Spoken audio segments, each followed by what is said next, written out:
Even without doing any activity, you can still manifest what you want. If you organize these 4 dimensions in one direction and keep it unwavering in that direction for a certain period of time, now he believes Shiva will do it for him and it will happen. So is Shiva going to come and build your house? No, I want you to understand, God will not lift his little finger for you. What has not happened till now on this planet can happen tomorrow. Human beings are capable of making it happen tomorrow.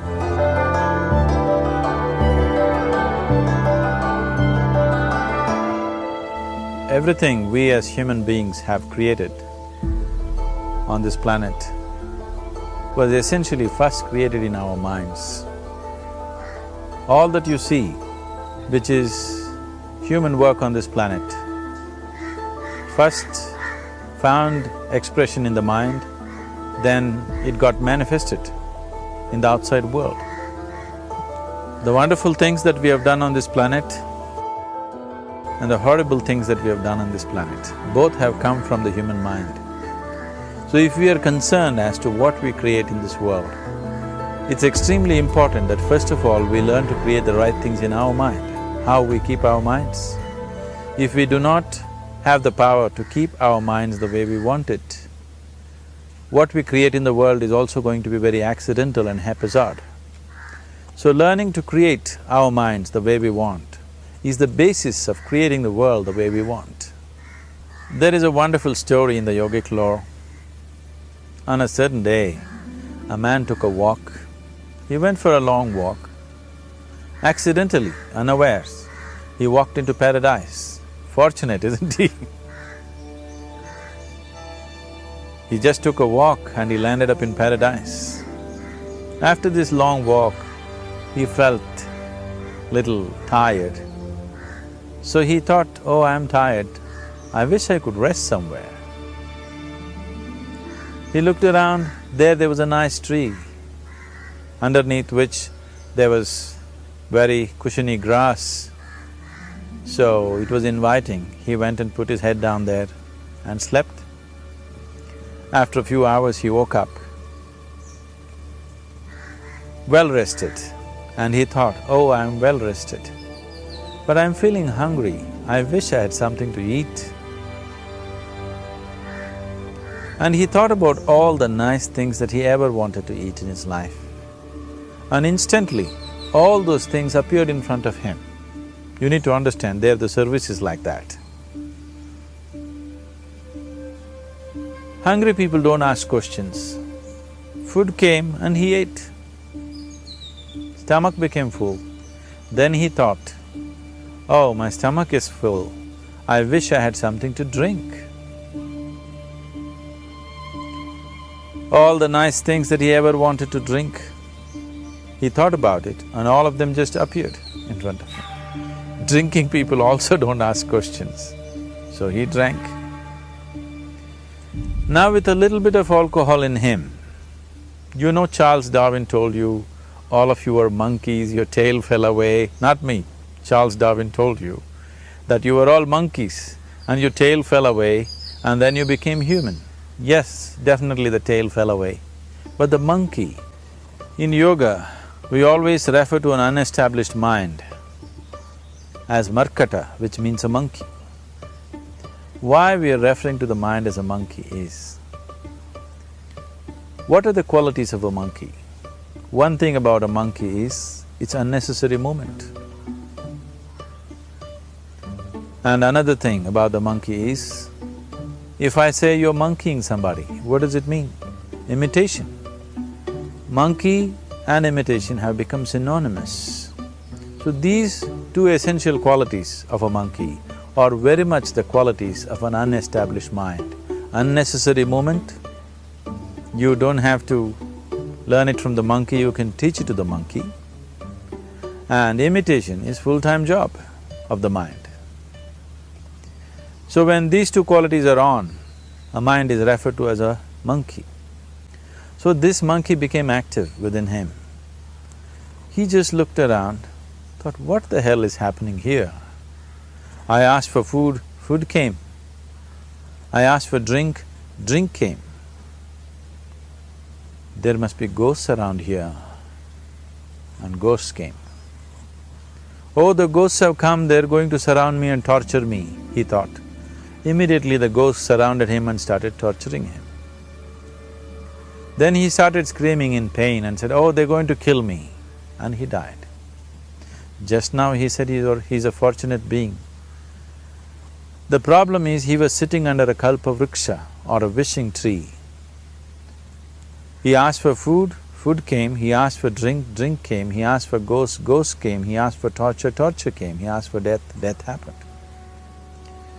Now don't go looking for these kalpavrukshas in the forest. You can barely find a tree these days. A well-established mind, a mind which is in a state of samyukti, is referred to as a kalpavriksha. If you organize your mind to a certain level of organization, it in turn organizes the whole system.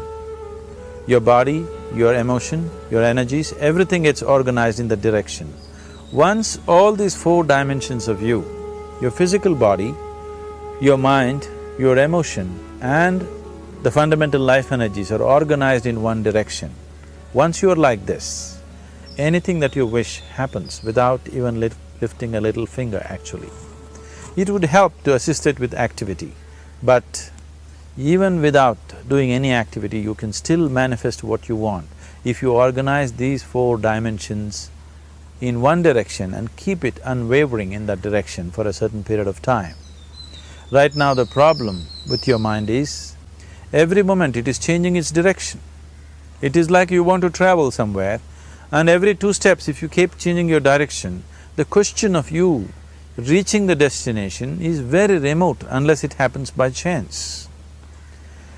So, organizing our minds and in turn organizing the whole system and these four basic dimensions of who you are right now in one direction, if you do this, you are a kalpavruksha yourself. Anything that you wish will happen.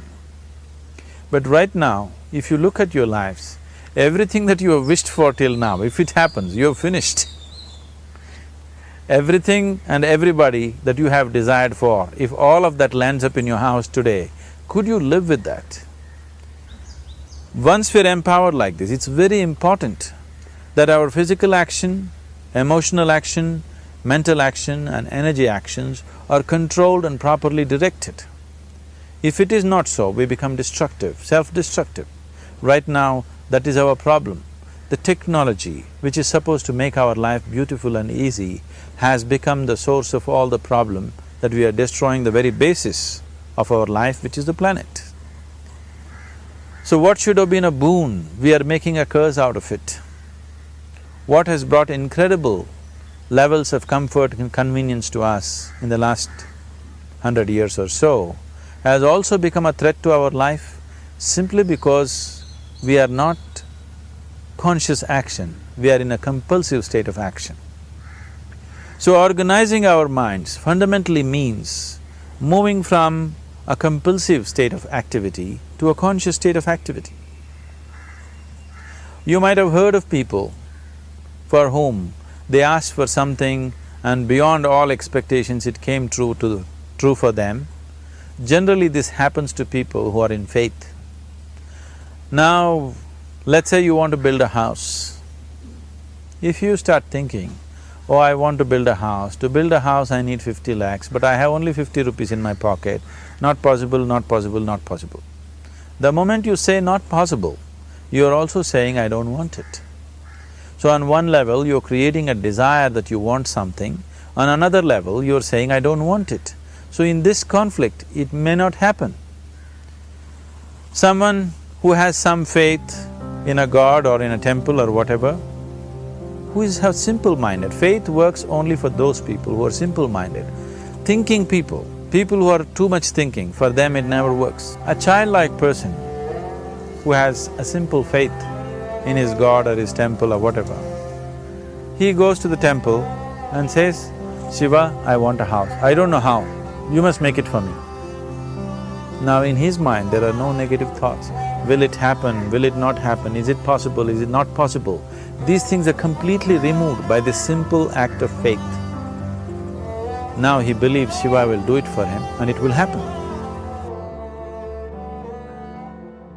So is Shiva going to come and build your house? No, I want you to understand, God will not lift his little finger for you. What you refer to as God is the source of creation. As a creator, he has done a phenomenal job, there's no question about it. Could you think of a better creation than this?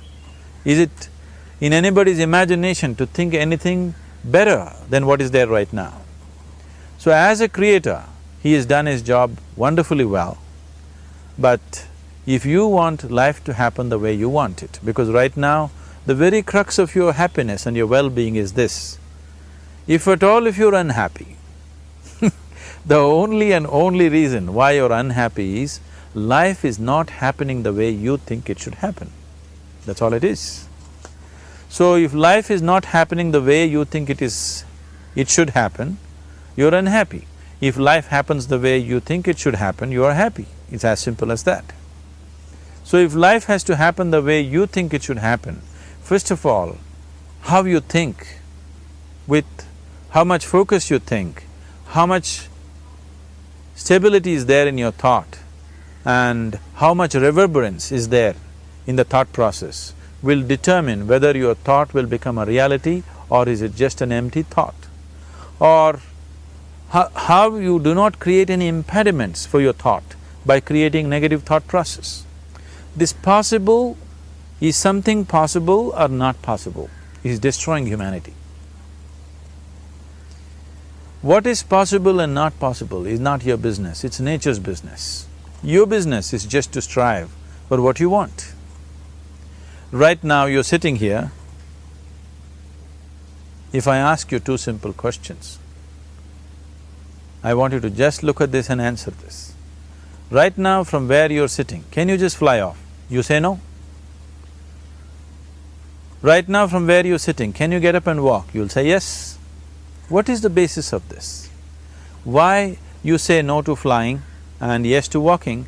Because past experience of life, many times you've gotten up and walked, never did you fly off. Or in other words, you're using the past experience of life as a basis for deciding whether something is possible or not possible.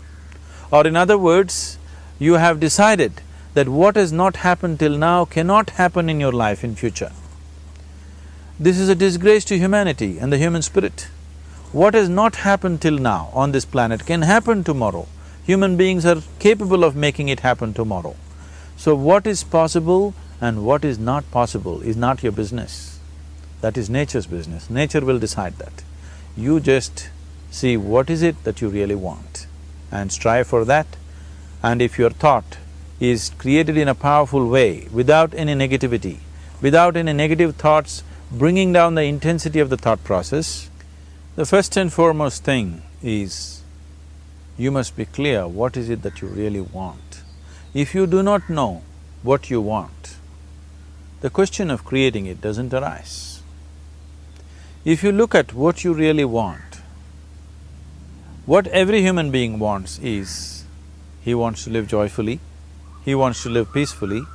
In terms of its relationships, he wants it to be loving and affectionate. Or in other words, all that any human being is seeking for is pleasantness within himself, pleasantness around him. This pleasantness, if it happens in our body, we call this health and pleasure. If it happens in our mind, we call this peace and joy. If it happens in our emotion, we call this love and compassion. If it happens in our energy, we call this blissfulness and ecstasy. This is all that a human being is looking for. Whether he is going to his office to work, he wants to make money, build a career, build a family, he sits in the bar, sits in the temple, he is still looking for the same thing. Pleasantness within, pleasantness around. If this is what we want to create, I think it's time we addressed it directly and commit ourselves to creating it. So you want to create yourself as a peaceful human being, joyful human being, loving human being, a pleasant human being on all levels. And do you also want a world like this? A peaceful world, a loving world, a joyful world? No, I want greenery, I want food. When we say a joyful world, that means everything that you want has happened. So this is all that you're looking for. So all that you need to do is commit yourself to creating it, to create a peaceful, joyful and loving world, both for yourself and everybody around you. Every day in the morning, if you start your day with this simple thought in your mind, that today, wherever I go, I will create a peaceful, loving and joyful world. If you fall down 100 times in the day, what does it matter? For a committed man, there is no such thing as failure. If you fall down 100 times, 100 lessons to be learnt. If you commit yourself like this to creating what you really care for, now your mind gets organized. Once your mind gets organized, the way you think is the way you feel, your emotion will get organized. Once your thought and emotion is organized, your energies will get organized in the same direction. Once your thought, emotion and energies are organized, your very body will get organized. Once all these four are organized in one direction, your ability to create and manifest what you want is phenomenal. You are the creator in many ways. That which is the source of creation is functioning within you every moment of your life. It is just that, have you kept access to that dimension or not? Organizing the four basic elements of your life will give you that access. There are tools and technologies to do this. The whole science of yoga, the whole technology that we refer to as yoga is just about this, transforming yourself from being just a piece of creation to become a creator.